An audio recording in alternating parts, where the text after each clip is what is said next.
Hola, ¿qué tal? Un gusto saludarles. Bienvenidas, bienvenidos a este Participación Ciudadana, el podcast. Yo soy Stalin Montero, miembro del Consejo de Participación Ciudadana, y en el día de hoy tengo la dicha de poder conversar sobre las reformas electorales, cómo juega la sociedad civil dentro de este marco y de qué manera la ciudadanía también participa de ello. Y para ello conversamos con Miriam Díaz Santana, ex coordinadora general de participación ciudadana y una miembro activa permanentemente con todos estos procesos. Muy buenos días, doña Miriam.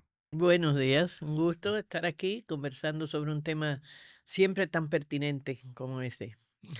¿Cómo juega la sociedad civil el juego de la democracia y de qué manera todas estas reformas electorales, en las que sin duda alguna debemos decir que ha habido avances, pero que sigue también dejando algunas deudas?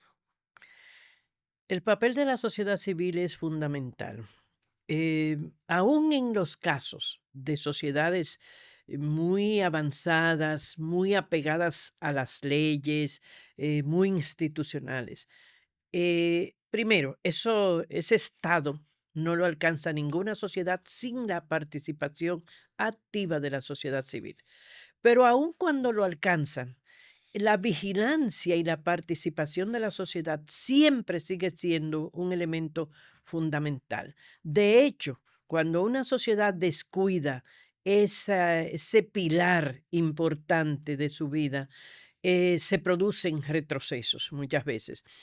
Porque hay otras actividades, la del poder, que son mucho más riesgosas y son más susceptibles de ser, vamos a decir, penetradas o de responder a intereses particulares. La sociedad civil no es que tampoco tenga riesgos, pero es muy diversa.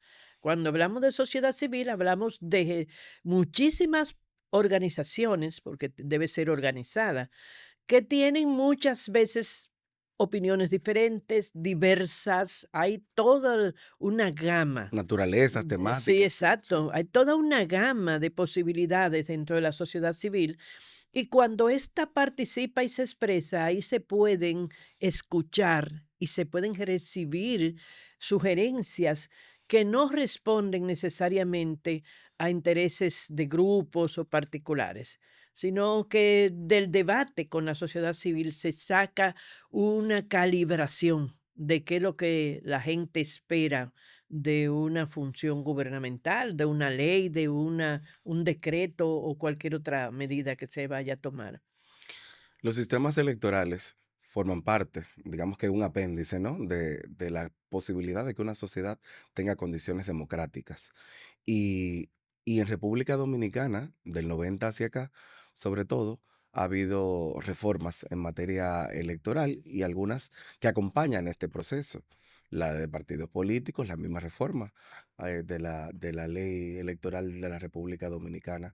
¿Qué valoración le merece usted que ha visto además desde el acompañamiento de sociedad civil todo ese proceso en construcción? Sí. Bueno, las reformas electorales, las leyes electorales, deben transmitir a la ciudadanía mucha confianza. Para que los funcionarios, las personas que son elegidas mediante las elecciones, sean legítimas realmente y reciban de la ciudadanía el voto de confianza que necesitan para ejercer sus funciones. Participación Ciudadana se fundó en el 1993, el sistema electoral dominicano estaba en una de sus peores crisis, porque había fallado ya en diversas ocasiones. Desde la época de las elecciones de Joaquín Balaguer, todas las elecciones que se celebraron en esa época tuvieron Cuestionamientos. cierto cuestionamiento, dudas de que fueran realmente legítimas. Se produjeron acciones previas a las elecciones y durante las elecciones que cuestionaban mucho su legitimidad. Entonces, ya para el 93, cuando nosotros salimos a la luz pública, una de las misiones fundamentales que se otorgó a sí misma, Participación Ciudadana, fue de luchar por que eso cambiara, para que las elecciones fueran un verdadero certamen democrático donde se exprese real y efectivamente la voluntad popular. A partir el primero nos enfrentamos al 94, que fue Ujú. un trauma electoral mayor que todos los anteriores Que que se habían venía producido, arrastrándose además. porque una gran cantidad de miles de personas fueron sacadas del padrón electoral e impedidas de ejercer su derecho a voto en esa ocasión. Entonces comenzó un proceso de 2 años que se llegó al acuerdo la sociedad dominicana de establecer ese interregno para realizar unas nuevas elecciones. Y en ese proceso nosotros nos preparamos para hacer nuestra primera observación electoral. A partir de ahí, del 1996 para acá, las elecciones han ido ganando credibilidad, han ido organizándose mejor, cada vez mejor. Y ahora mismo estamos entre una de las naciones del continente que celebra elecciones más organizadas y legítimas. Hay muchos retos todavía, pero hemos avanzado bastante en estos 32 años. Pasar balance desde esas elecciones del 94 hasta la fecha en 2025, podemos decir indiscutiblemente que República Dominicana ha avanzado Claro que significativamente sí. en materia democrática y en el tema del fortalecimiento de su propio sistema electoral. Sin embargo, pareciera que uno no puede dormirse en los laureles. En el 2020 hubo precisamente un fallo que generó en la sociedad dominicana resquemor y dudas.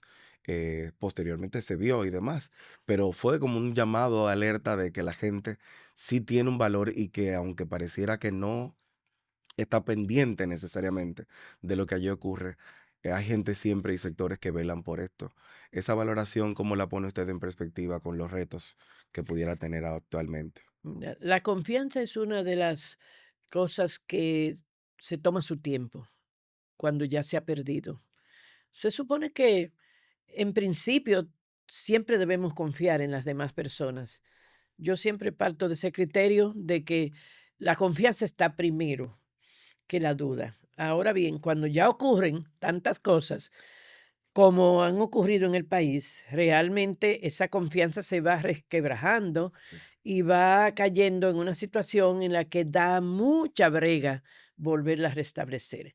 Eh, Hemos tenido varias elecciones corridas que se han celebrado con bastante bien. Sin embargo, todavía no podemos estar seguros de ese rescate de confianza. ¿Por qué?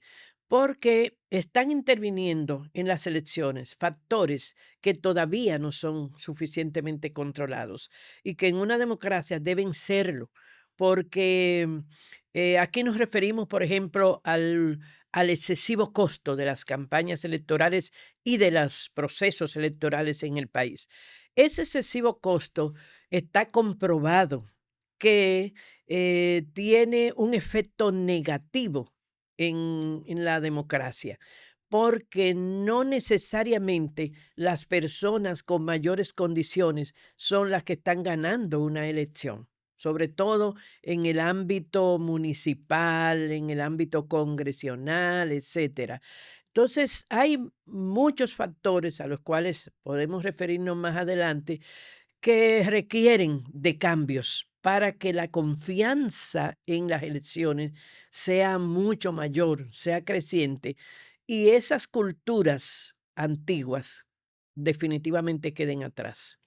Los partidos políticos, que son la herramienta central del sistema electoral dominicano, a veces no, quedan en evidencia de que muchas veces no se someten a los propios procesos de las legislaciones que ellos mismos crean. Y la sociedad civil en ese sentido siempre termina jugando el rol de tener que hacer esos llamados de atención y ese recordatorio. Y frente a estos reclamos, muchas veces los partidos políticos y algunos sectores de la sociedad reclaman a la sociedad civil que no debería participar de este tipo de procesos. ¿Cómo responderles? Bueno, yo creo que están equivocados. De hecho, debo citar que en este año 2025, Participación Ciudadana dio a conocer un estudio que realizó por encargo a un experto internacional sobre el tema de las elecciones y de los partidos políticos. Y uno de los resultados de ese estudio es que ya todos conocemos, es la pérdida de credibilidad de los partidos políticos que ha ido descendiendo cada vez más en nuestros países. Entonces, instituciones que han perdido credibilidad, que están ubicadas hoy en día en los niveles más bajos de confianza ciudadana, no pueden quejarse de que se le haga exigencias o sugerencias para que mejoren. Al contrario, en participación ciudadana siempre hemos tenido una relación cercana con los partidos políticos, aunque muchísimas veces estamos en total desacuerdo. Aún así, siempre nos reunimos con los principales partidos políticos y hasta con los pequeños también, para llevarles nuestras propuestas, para escuchar las propuestas de ellos y las situaciones de ellos frente a determinadas eventualidades. Y nosotros somos un grupo interesado en que mejoren, porque eso es un pilar importante de la democracia, y si ese pilar falla, puede colarse muchísima gente en la democracia, en los puestos públicos que no deberían. Los partidos deben ser un garante, vamos a llamarle así, un garante para la democracia. Mira, yo presento este candidato y para yo presentarlo estoy arriesgando mi Credibilidad. prestigio, mi credibilidad, mi vida como partido. Tenemos casos tan fuertes como justamente el que está ocurriendo en estos días, el caso Senasa, que no es parte de esta conversación, pero que es un ejemplo de cómo un partido y un candidato a la presidencia deposita su confianza en unas personas que después resulta que son todo lo contrario de lo que ese partido y ese candidato Suponía. entendía o entiende que debe ser la política. Por lo tanto, el papel de los partidos en ser garantes de la democracia es fundamental, y por eso la sociedad civil estamos en el deber de darle seguimiento constantemente. Estamos conversando con Miriam Díaz Santana.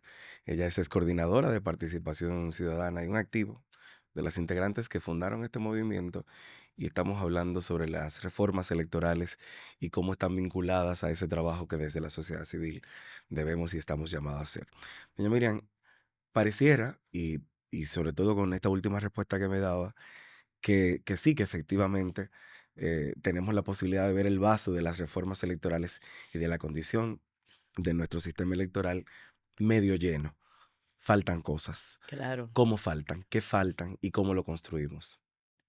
Siempre van a faltar cosas, porque la sociedad es compleja y dinámica y siempre va a ir cambiando y se va a necesitar mejorar. Pero cuando uno se acostumbra a la mejoría, se supone que siempre cambie para mejor. Y en este momento, una de los reclamos mayores que arroja ese estudio de participación y que nosotros ya hemos incluido en todos los informes que hemos hecho en los últimos años, es el tema de mayor control del financiamiento de los partidos políticos y de las campañas electorales. El dinero puede ser utilizado como un factor corruptor, puede ser, no siempre será malo, pero en muchos casos es utilizado como tal. Y cuando ese dinero no se controla en algo tan delicado como la democracia, se corren muchos riesgos. Entonces, es necesario cambiar varias cosas con relación al financiamiento. Uno, cambiar la distribución del financiamiento estatal, que está siendo muy inequitativa. Es una distribución que favorece demasiado a un lado y no favorece otro. Es necesario también dar seguimiento y controles al financiamiento privado en las campañas electorales. Ese financiamiento privado está permitiendo que lleguen a ser elegidos personas con recursos que provenientes del crimen organizado y o de actividades no Ilícitas. tan legítimas en la sociedad. Entonces es necesario que se cumpla eso, porque eso está en la ley. Pero la Junta todavía no ha podido llegar ni siquiera a controlar bien el fondo estatal, porque los partidos mandan unos informes ahí que no son muy satisfactorios y no No son permiten ver, rigurosos. no permiten ver todo el detalle de en qué gastaron el dinero. Mucho menos la Junta ha podido saber exactamente qué recibió un candidato. Hay candidatos que dicen que recibieron unas cantidades, pero les resultan a uno muy difíciles de creer, ¿verdad? Con todo lo que se ve, Sí, ¿no? exactamente. Y un tercer elemento del financiamiento es definitivamente perseguir todo lo que sea evidencia de compra de voluntades, de votos, alrededor de la fecha de las elecciones. Eso es importante para que tanto el más pequeño como el mediano y el grande entiendan que esas son conductas que ya la sociedad dominicana no quiere tolerar. ¿Cómo afecta todo este proceso a la calidad de la democracia? Siempre insisto en la calidad, porque a veces se asume simplemente que con el hecho del desarrollo de los colegios electorales, de esas grandes asambleas, ya está dado por sentado de que tenemos una democracia Ujú. consolidada. Yo creo que la primera, como socióloga, se me ocurre señalar que la primera falla viene de que la gente entienda que los votos que fueron depositados por ellos fueron resultado de unas dádivas que ellos dieron. O sea, es un voto comprado. Cuando la gente es elegida por sus méritos exclusivamente, como hemos tenido casos en nuestro país de diputados, de senadores, de regidores, no es que son todos. Hay muchas personas que son elegidas por sus méritos. Esa persona tiene una relación más cercana con sus votantes. Tiene un deber, tiene un lazo con esas Siente mayor nivel personas. de Se compromiso. siente en el compromiso de responder a las expectativas de esa población. Eso en primer lugar. En segundo lugar, el hecho de que alguien con una cantidad de millones de pesos pueda comprar un puesto denigra a la administración pública, denigra al Congreso. Hemos tenido tantos casos, algunos de los cuales estamos detallando en el balance de este año que va a salir en los próximos días. Hemos tenido muchos casos de diputados, regidores y algunos de funcionarios gubernamentales que han sido procesados por narcotráfico. Eso significa que en el momento en que esas personas fueron elegidas, no se analizó bien el historial de esa gente, porque normalmente la población conoce quiénes son los que están en narcotráfico, o lo sospecha, por lo Sí. menos, y el partido debe asegurarse de que eso no suceda otra vez. Nosotros vamos a estar muy pendientes para las próximas elecciones, porque el Congreso Nacional lamentablemente ha sido afectado por situaciones como esta. ¿Cómo hacemos para que con todo ello la gente, la ciudadanía, al final protagonista de los procesos democráticos, no pierda la confianza en el sistema? Primero, mucha educación, participación de la ciudadanía. Educación porque decimos, este POTS tiene una intención educativa, pero no basta con que la gente nada más oiga y diga, ay, sí, yo estoy de acuerdo. Es importante que se integren a las organizaciones que desempeñan una función de seguimiento a la administración pública y a los poderes, sea cual sea esa organización, no necesariamente participación ciudadana. Mientras más personas estén en esto, más fuerza tendremos para dejarnos escuchar, para que no digan, ah, no, pero eso es un grupito de gente que no tiene ningún apoyo. Sí tenemos apoyo, pero nos hace falta más gente que en el día a día participe, aporte, analice, haga tareas que son importantes para fortalecer la democracia. El fortalecimiento de nuestra democracia depende directamente de la población. Yo apelo de verdad a los jóvenes A la generación mía ya nos está dando brega dejar el espacio y muchas veces no lo hacemos porque no queremos, sino porque no hay mucha gente eh, Dispuesta. dispuesta y preparada para ocupar ese espacio. Eso lo necesitamos. Ya pronto muchos de nosotros debemos estar retirados y haciendo contribuciones un poco más quizás tranquilas y necesitamos ver muchas caras jóvenes en esta actividad para que la democracia dominicana se pueda fortalecer. Corremos muchos riesgos en este momento y sabemos todos nosotros que hay gente esperando una nueva oportunidad para hacer una contrarreforma, para echar para atrás muchos de los logros que se han tenido en estos últimos años. Hay mucha gente intentándolo. Desde el Congreso Nacional ya hemos tenido muchos intentos de retrocesos y, y hay aspirantes, hay personas que se están preparando para volver al poder y echar para atrás lo que se ha hecho. No debemos permitir eso. La ciudadanía tiene en sus manos la posibilidad de ser el control más efectivo para la democracia. Y dentro de ese marco, evidentemente, le pone enfrente a muchas de esas prácticas que usted ha descrito. Ahí preguntar quizás cómo ver el proceso, digamos, desde la perspectiva de mecanismos que tenga la gente para organizarse y para poder apoyar esos procesos de control de la democracia. Bueno, ya señalaba, los mecanismos principales es organizarse. El ciudadano aislado tiene un alcance muy limitado, vamos a decirlo así. Usted puede tener quizá un programa de radio, televisión y dejarse escuchar por ahí, pero en general hay que juntarse con más personas, crear y o integrarse a organizaciones que ya existan participar. Por ejemplo, para las elecciones nosotros siempre creamos unas redes de observadores electorales y esas personas desempeñan una función muy importante porque se van ese día de las elecciones y muchas veces lo hacemos antes de las elecciones, ya tenemos gente observando y el día de las elecciones se despliegan miles de personas.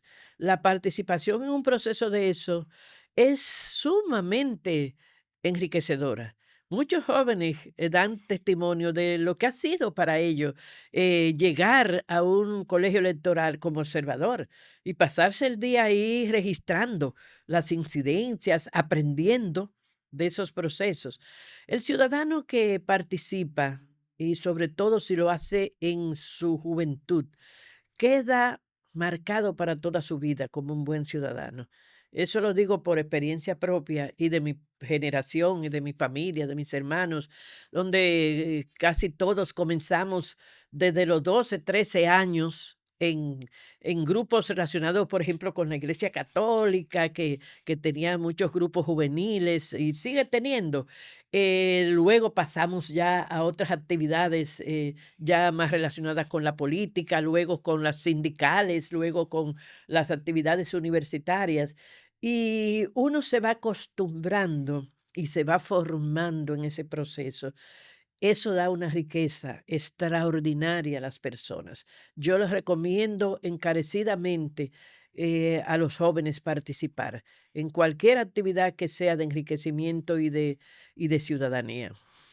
Usted habla precisamente de esos procesos de observación electoral que son, digamos que un emblema, una insignia de participación ciudadana desde su fundación.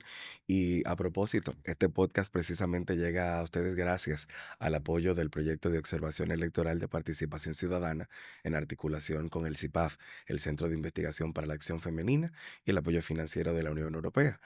Ahí preguntarles, a lo largo de todos estos años acompañando este proceso, usted que ha estado en primera fila, experiencias, y cómo lo valoraría usted en ese construir a lo largo del tiempo, Bueno, eso es algo que yo no cambiaría por nada, realmente. No se me ocurre pensar en haber utilizado esos estos años? 32 años en otra cosa mejor. que esa. No significa que yo no he hecho muchas otras cosas, y he vivido como una ciudadana normal, madre de familia, abuela, ya, y he viajado, he hecho todo lo que una persona quiere hacer en su época, a lo largo de su vida. Pero para mí este proceso ha sido realmente enriquecedor. Me ha fortalecido mucho, me ha ayudado, me ha dado muchas satisfacciones, me ha dado también inquietudes y penas. Muchas veces no estamos tan contentos, no estamos tan satisfechos de los resultados. Y eso hace que uno aprenda a valorar lo avanzado. Muchas veces hago este papel con muchos de mis compañeros, porque tengo mucho siempre esa vocación de maestra y consejera, ¿verdad? Que fui profesora 30 años. Y les digo, tranquilos, no calculemos tanto lo que se ha quedado en el proceso, lo que no se ha logrado. Valoremos lo que sí se ha logrado y las fortalezas que tenemos para seguir planteando esas metas, esas aspiraciones ciudadanas por las que hemos luchado por tanto tiempo. Yo creo que los valores fundamentales son atemporales, no tienen tiempo. Por ejemplo, pongamos el valor de la justicia, que es una de las virtudes y valores más importantes de la filosofía. El valor de la justicia siempre ha existido y siempre va a existir. O sea, no se puede concebir que eso ya no sea un valor en algún momento. Son más o menos practicados en determinados momentos, pero siguen siendo un valor. Por tanto, esos son elementos que nosotros tenemos que mantener en la palestra. La justicia, la libertad de expresión, los derechos humanos, los derechos ciudadanos, eh, la- la- el rechazo a las acciones violentas, a los crímenes, a los feminicidios. Todas esas cosas son elementos que se van a mantener por todos los años que sigan y vendrán surgiendo otras, porque ahí vienen también las amenazas de la inteligencia artificial y de muchísimos elementos que ya se ven en el presente y en el futuro que van a demandar atención de los ciudadanos. Por lo tanto, entendemos que nunca se va a llegar a una situación en la cual se pueda decir, ya aquí no hay nada por la cual luchar, porque eso es imposible en la historia de la humanidad. Usted habla de inteligencia artificial y ahí poniéndolo en perspectiva a su generación, que le ha tocado vivir tantos procesos de transformación como sociedad, la incorporación del Internet, el cambio del milenio, las mismas crisis políticas en toda la región, que República Dominicana no estuvo exenta de ellas, hoy día ve cómo la sociedad actual enfrenta un reto significativo en materia democrática, que es la desinformación. Y lo vimos en los últimos comicios electorales. En República Dominicana, dicho sea de paso, se hicieron estudios que demuestran cómo, por ejemplo, las mujeres que eran candidatas a posiciones electorales eran vejadas, eran criticadas, eran minimizadas y tuvieron y recibieron. Pero asimismo también como se virtieron un sinnúmero de informaciones falsas y que hoy día siguen constituyéndose en un gran desafío, un gran peligro para la Sí. calidad de la democracia. Bueno, me parece que la educación juega, como en todo, una función fundamental en esto. Nosotros aparecemos en estudios como una de las países donde circulan mayor cantidad de informaciones falsas.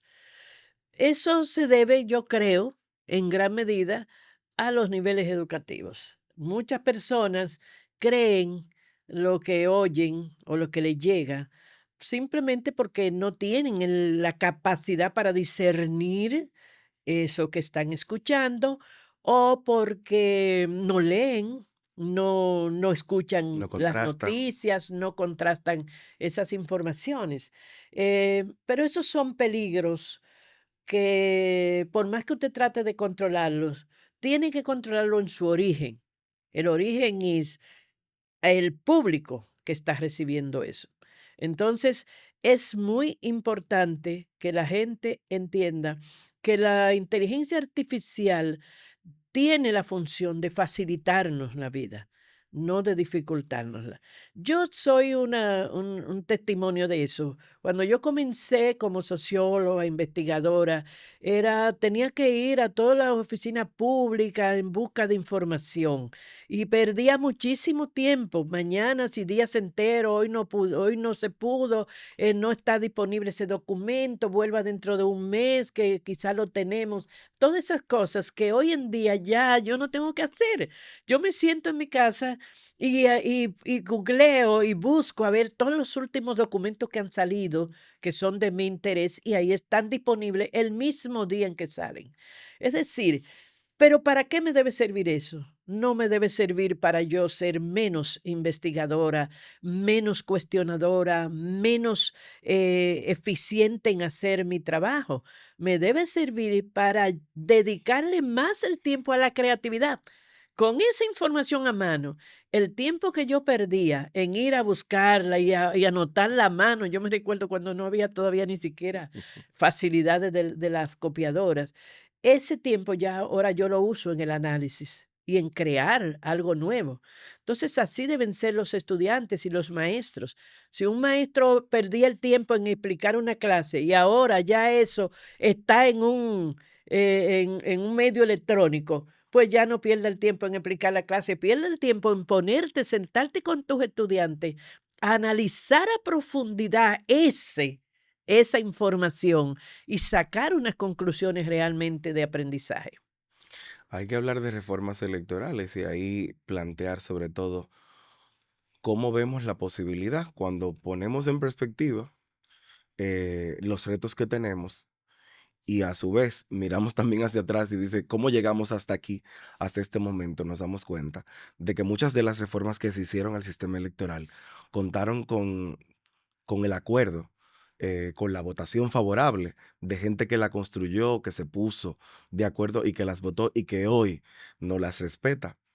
Cuando la ponemos en perspectiva, ¿qué mecanismos tendríamos que tomar en cuenta para no repetir eso que ya vivimos? De que nueva vez no respeten el propio marco, por ejemplo, que aprobaron.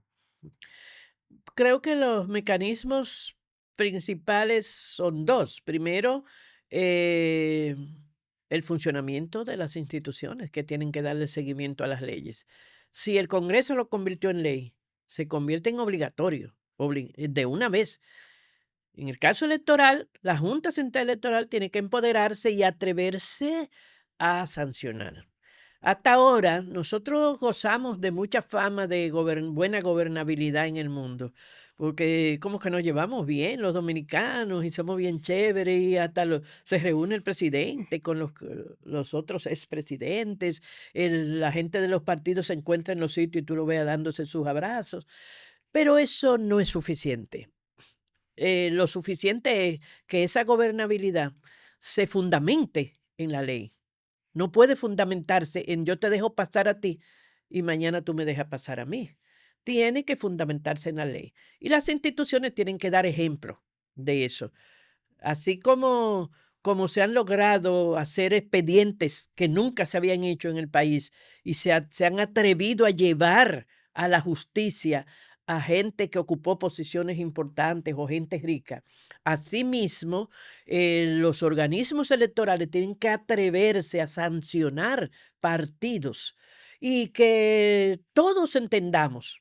Todos. Yo no digo que la violación de la ley nada más lo hacen los que tienen poder. También lo hacemos muchos ciudadanos. Aquí las multas no son inútiles, según lo que he oído, que la mayoría de la gente no paga las multas de tránsito. Todas esas multas hay que pagarlas y tiene que haber un mecanismo estatal para detectar que tú tienes tantas multas ahí atrasadas y lo menos que te debe pasar es que la pagues, que a partir de ahí creo que haya también hasta un agravante. Entonces, la respuesta está en el fortalecimiento de las instituciones que tienen que hacer cumplir las leyes. Y la segunda, que los ciudadanos nos mantengamos alertas y denunciando toda violación a las leyes y recordándoles a los congresistas y a los que ocupan poderes en el Estado, en cualquier poder del Estado, que ellos están tan obligados a cumplir la ley como lo está cualquier ciudadano. Nuestro marco normativo habla de equidad, de valores como la equidad, como la misma transparencia. Gozamos de un régimen que reconoce los derechos políticos de la ciudadanía, pero ¿cómo podemos hacer que sean quizás más efectivos y estén más presentes en la mente de la gente?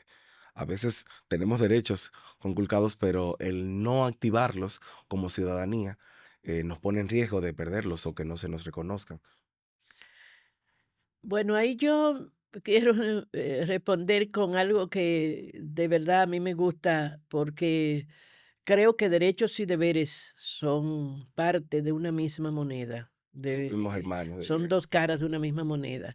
En la medida en que la ciudadanía también cumpla con sus deberes, va a ser más fuerte en la exigencia de sus derechos. Eso es importante. Hay que conocer los derechos.